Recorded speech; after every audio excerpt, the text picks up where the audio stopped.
Oke teman-teman, berikut ini beberapa cara screenshot di HP Samsung. Langsung saja kita masuk ke pembahasannya. Untuk cara yang pertama yaitu kalian bisa menggunakan panel cepat atau pusat kontrol. Nah, kalian masuk ke bagian panel cepat atau pusat kontrol. Kemudian di sini kalian pilih di bagian ambil gambar layar ya. Nah, itu bisa untuk screenshot. Nah, kalau nggak ketemu kalian bisa cari, kalian geser aja ke samping. Nah, kalau nggak ketemu juga di sini pilih icon pensil, lalu pilih edit. Nah, ini kalian bisa pilih yang ini ataupun yang sampingnya yang penuh, ini juga bisa. Nah, kalian tinggal cari aja yang bagian bawah ini, kemudian kalian kalau ketemu kalian tinggal tambahkan, maka dia akan bertambah ke atas, lalu klik selesai ya. Nah, jadi seperti itu. Nah, nanti kalian cari lagi di bagian atas ini. Nah, kalau ketemu kalian klik gambar layar. Nah, itu untuk cara yang pertama. Kemudian kita lanjut cara yang kedua, yaitu cara yang sering digunakan atau umum, yaitu menekan tombol power dan tombol untuk mengecilkan volume. Kalian tekan secara bersamaan ya. Nah, seperti itu. Jadi kalian tekan tombol untuk mengecilkan volume dan tombol powernya kalian tekan secara bersamaan. Nah, maka bisa mengambil screenshot. Kemudian selanjutnya kalian bisa menggunakan yang namanya panel apps. Nah, kalau di Samsung itu namanya panel apps ya, atau biasa di HP Oppo disebut smart sidebar ya. Nah, jadi kalian masuk ke pengaturan, kemudian pilih tampilan, kemudian gulir ke bawah. Di sini pilih yang namanya panel ADG. Nah, ini kalian aktifkan. Nah, kalian bisa klik juga di bagian panel ADG-nya. Nah, di sini kalian aktifkan, dia akan muncul di samping ini. Nah, biasanya di sini kalian bisa menambahkan alat, bisa untuk screenshot juga ya.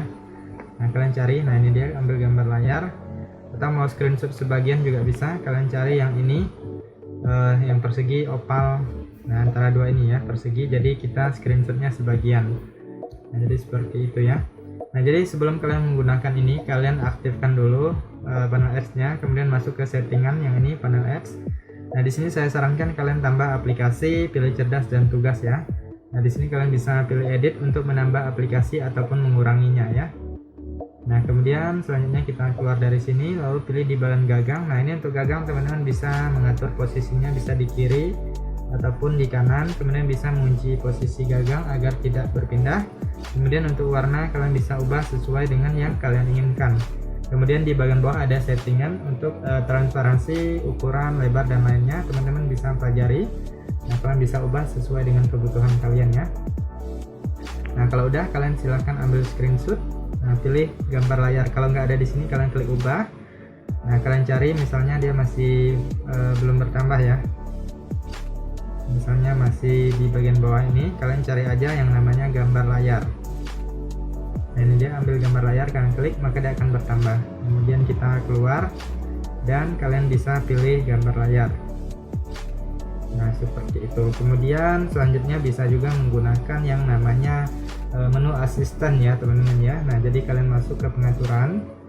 Nah, kemudian kalian cari di bagian menu yang ini aksesibilitas. Nah, ini dia pilih interaksi dan kecekatan. Kemudian yang ini menu asisten kalian aktifkan. Apabila belum aktif, nah aktifkan di sini, klik izinkan. Nah, jadi teman-teman bisa masuk ke menu asistennya juga. Nah, ini icon ads-nya teman-teman bisa lihat dia sebenarnya seperti ini. Kalau diaktifkan icon ads dia tersembunyi ya.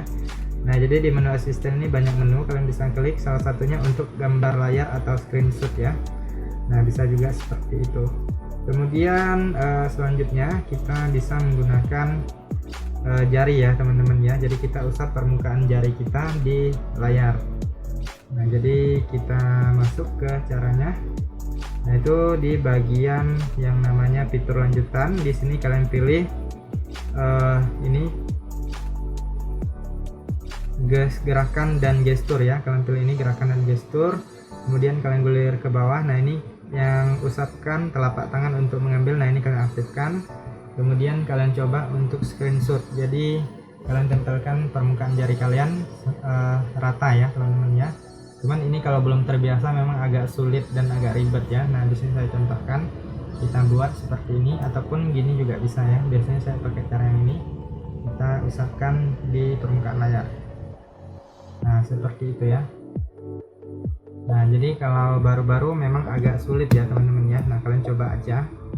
Kemudian untuk cara screenshot panjang, teman-teman di sini harus cari daerah yang bisa digulir.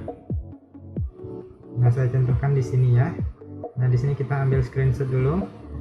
Kemudian klik ini ikon panah ke bawah. Nah, ini kalian klik terus, maka dia akan bergulir ke bawah ya. Nah, kemudian kalian lihat hasilnya. Kalian bisa pilih galeri ya. Oke, itu saja teman-teman untuk cara-cara screenshot di HP Samsung. Silahkan dicoba, semoga bermanfaat.